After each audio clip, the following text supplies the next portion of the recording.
Donc, d'abord, on va dire une chose que tout le monde connaît. Dans notre alimentation, les fruits, c'est bon pour la ligne. On dit ça. C'est bien si vous mangez des fruits. Oui, on le sait, William, on entend souvent manger 5 fruits et légumes par jour. Ce n'est pas pour rien, c'est parce qu'ils ont des bienfaits, évidemment, pour notre santé. En revanche, je ne vous apprendrai rien en vous disant que les fruits, c'est sucré, très sucré d'ailleurs. Alors, c'est un sucre naturel qu'on appelle le fructose, qui a plutôt des bienfaits pour la santé. Mais quand même, attention, quand on mange trop de fruits et donc trop de sucre, ça peut favoriser la prise de poids. Donc, oui, il faudra en manger des kilos par jour. Il faut en manger effectivement beaucoup, mais il faut faire attention, par exemple, avec les personnes diabétiques qui doivent faire attention à leur consommation de fruits. Pourtant, c'est un aliment sain. Oui, mais s'ils le savent qu'ils sont diabétiques, donc ils sont au courant. Exactement. Donc, il faut attention. Mais parfois, on pense fruits, on pense que c'est sain, donc on en mange beaucoup trop. Mais de toute manière, au-delà du sucre, c'est l'aspect calorique de certains fruits qui peut être surprenant. Par exemple, l'avocat. L'avocat, qui est un fruit gras, on l'appelle le fruit oléagineux, contient 15% de gras, de lipides. Alors, c'est autant que quoi, Anthony ? Autant qu'une entrecôte. Et oui, donc c'est autant de gras qu'une entrecôte. Oui. Un avocat ? Un avocat, c'est autant de gras qu'une entrecôte, pour le même poids, bien évidemment. Alors bien sûr, ce sont des graisses meilleures pour la santé. Attention, c'est mieux de manger de la graisse d'avocat que de la graisse qui vient d'une entrecôte. Alors, vaut mieux mettre un filet de jus de citron plutôt qu'un filet d'huile d'olive pour ne pas surenchérir. On est bien d'accord. Ah bon ? Ah bon ? J'ai dû me tromper. Autre fruit peut-être surprenant, c'est la noix de coco. C'est très très calorique, surtout si elle est sèche. J'ai jamais pensé ça en fait. Et ben voilà, dingue, donc c'est surprenant. Noix de coco. Alors je te donne. Alors attendez, parce que moi j'ai une question là, la noix de coco. Mais là, on vend en ce moment là de l'eau de noix de coco. Ça, c'est vous avez vu ça, l'eau de coco. C'est vrai, c'est pas très bon. L'eau, c'est peu calorique. Ça va. C'est autre chose. Mais la noix de coco sèche, c'est 650 calories pour 100 grammes. Et les frites, 250 seulement. Alors, j'admets, on ne mange jamais 100 grammes de noix de coco sèche, mais quand même, pour vous dire que c'est calorique, préférez la fraîche, elle sera moins calorique. Qu'est-ce qu'il y a encore Ah oui, l'ananas aide à maigrir. Vous avez entendu ça ? J'ai toujours entendu ça. L'ananas aide à maigrir. Vrai, faux? C'est du pipeau, effectivement, c'est du pipeau, William. Comme je le dis, il n'y a aucun aliment qui aide à maigrir, mais ça vient de quelque chose. C'est qu'il y a une substance dans la tige et les racines de l'ananas qui aide à digérer les protéines. On l'utilise dans l'industrie agroalimentaire sous forme de poudre pour attendrir la viande. Et puis du coup, on s'est dit, tiens, ça aide à maigrir. Ah non, mais le mot est pas mal, c'est tentant ça. Brûleur de graisse. Oui, mais c'est pas mal. C'est bon et en plus, ça me élimine mes graisses. Non, par contre, c'est vrai que ça contient des vitamines, des fibres, mais ça ne fait pas maigrir, je le soutiens. Et il y a mon pote Popeye qui dit toujours les épinards, c'est rempli de fer. Il a raison ou il a tort? Il a raison ou il a tort? Il a raison. Non, il a tort. Il a tort? Oui, Popeye a tort. Popeye a tort. Alors ça vient... vous l'avez bien joué. Non, franchement. Non, parce qu'il connaissait la réponse. Il bien. Moi, je vous ai cru. Mais non, mais j'ai toujours pensé ça, parce que ce dessin animé-là, c'était Popeye qui prenait des forces.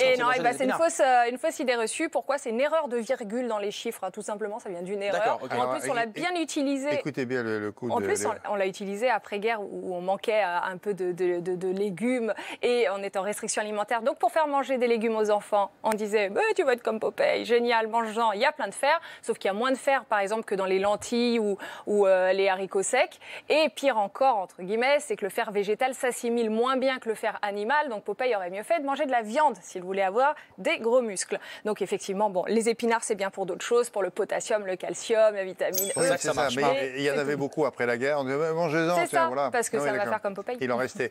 Alors, il y a un légume qui a peut-être mauvaise réputation, c'est peut-être justifié, c'est le chou. Alors, vous savez que c'est difficile à digérer. On est d'accord là-dessus au moins?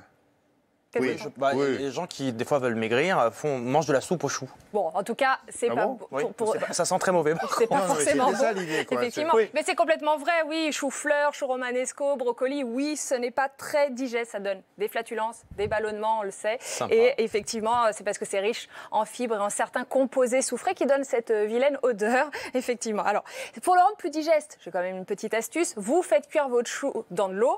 Vous jetez la première eau où vous avez commencé à cuire et là vous remettez une autre eau avec un peu de bicarbonate de soude alimentaire et vous le digérerez beaucoup mieux. Alors il a quand même d'autres avantages non négligeables, il faut que je les cite. Vitamine C, donc c'est bon pour le système immunitaire et contre la fatigue, mais surtout la consommation régulière de choux permet d'éviter de prévenir certains cancers qui sont quand même le cancer du côlon et de l'estomac. Quand vous dites régulière, quoi?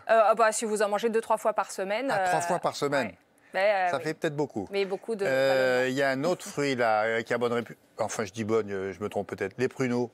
On dit c'est bon pour votre appareil digestif. T'as jamais entendu ça? Ça c'est vrai. Pour les personnes qui sont constipées. C'est vrai d'après toi? Oui. Eh bien, c'est vrai. J'essaie de faire un peu de suspense, mais bon. Donc, c'est vrai, oui, parce que ça contient des fibres en grande quantité, 3 fois plus que dans une pomme. Donc, c'est vraiment vrai. Ça contient aussi une substance qui stimule la contraction du système digestif. Il y a aussi certains sucres qui vont être un peu laxatifs. Le tout cumulé, c'est parfait si vous avez des problèmes de constipation, ça va accélérer le transit. À peu près pareil avec les figues et les abricots secs. En revanche, attention, n'en consommez pas trop parce que ça peut vous créer des désagréments. Donc, je vous conseille 5-6 pruneaux par jour maximum. Tiens, puisqu'il est dedans, il va vous parler de sa famille.